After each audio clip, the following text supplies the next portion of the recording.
personne que vous voyez quand vous vous regardez dans le miroir est la seule personne à laquelle vous ne pouvez pas mentir. La vérité, c'est que c'est tellement facile de réussir de nos jours. Parce que la plupart des gens sont faibles.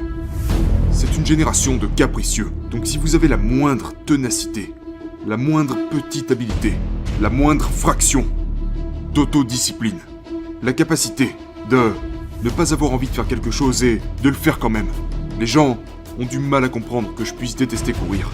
Et la chose qui me rend fou, c'est les gens qui me disent « Mais pourquoi tu cours si tu détestes ça? Qu'est-ce que tu racontes ?» C'est la vie, mon gars. Quand je cours, j'endurcis mon esprit. Je m'entraîne pas pour une course. Je m'entraîne pour la vie.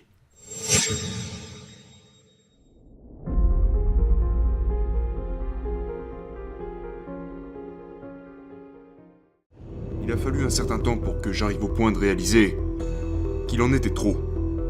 Un jour, je suis rentré du travail le soir, j'étais exterminateur de cafards. Et, pour résumer, j'ai allumé la télé sur la chaîne Découverte, et je suis tombé devant cette émission sur la formation Navy Seal. Je voyais ces gars en plein milieu de la semaine de l'enfer. On les rendait misérables, constamment dans l'eau, le froid, certains d'entre eux sonnaient la cloche. Ils souffraient. Et à ce moment, je pesais environ 134 kilos. C'est là que j'ai réalisé que je devais faire un changement dans ma vie. Vous savez, j'étais au plus bas. Et je n'allais nulle part dans ma vie. J'étais exactement là où tout le monde m'avait dit que je serais. Nulle part. Je venais d'un milieu horrible. J'ai été traité de nègre chaque jour durant toute ma scolarité. J'ai grandi dans une petite ville. Le quartier général du clan à cette époque était à environ 20 minutes de là où je vivais. Quand j'ai eu ma première voiture, ils ont tagué avec de la peinture des menaces de mort dessus. Donc, j'étais juste un enfant peu sûr de lui et apeuré. Et la seule méthode que j'ai trouvée pour m'en sortir a été de m'envoyer dans les pires situations qu'un être humain puisse subir.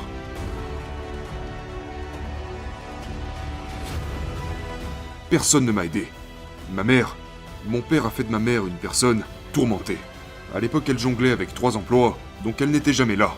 J'ai réalisé que personne n'allait venir m'aider. Et la sensation que j'avais tous les matins, quand je me regardais dans le miroir, était horrible. Et je ne voulais plus me sentir comme ça. Je me sentais comme un gamin qui n'allait nulle part. Un gamin qui a la trouille. Et la plupart des enfants acceptent ce sentiment et vont chercher de l'aide. Mais la meilleure chose qui me soit arrivée, c'est que personne ne m'a aidé. Personne s'est senti désolé pour moi.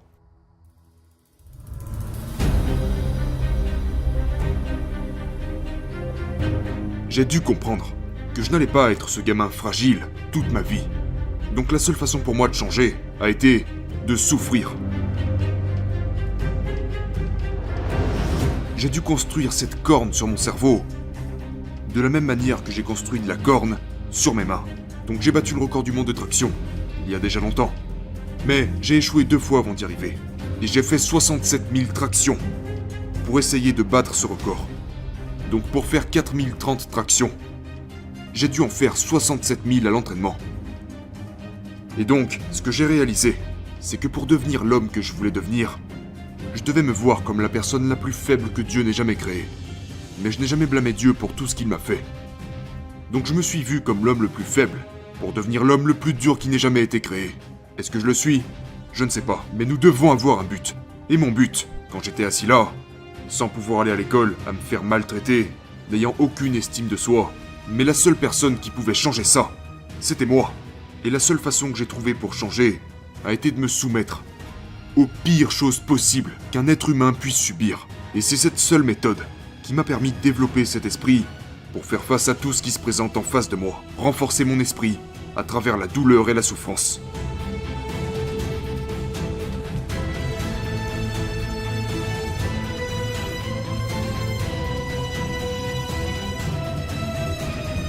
Le seul et unique moyen d'arriver au bout du chemin est d'accepter le fait que vous devez souffrir pour grandir.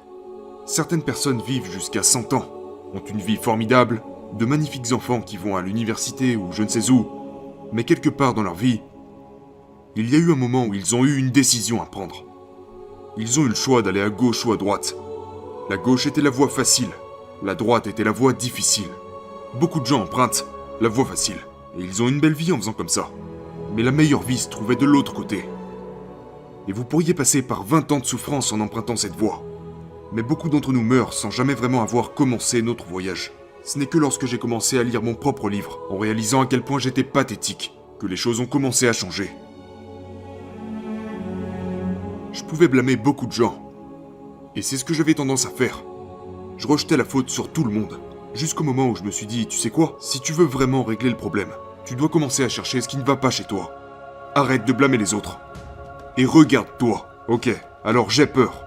De mon ombre. Comment je peux surmonter ça? Inscris-toi à l'armée et va te faire botter le cul. Fais des choses que tu détestes faire. Sois dans l'inconfort chaque jour de ta putain de vie. Ok, bien reçu. Je ne suis pas la personne la plus intelligente du monde. Ok. Au lieu que quelqu'un vienne me dire « Oh mais non, t'es intelligent, ne dis pas ça », je me suis dit à moi-même « Je suis un putain de crétin ». Ok, bien reçu. Maintenant, comment tu vas devenir plus intelligent? En t'éduquant. Donc les choses que nous fuyons la vérité. Nous fuyons la vérité, mon gars. Et si j'ai fini par avoir du succès, c'est parce que je suis allé chercher cette vérité. Aussi douloureux et brutal que ça l'a été, ça m'a changé. Et ça m'a permis de devenir, à part entière, ce que je suis aujourd'hui.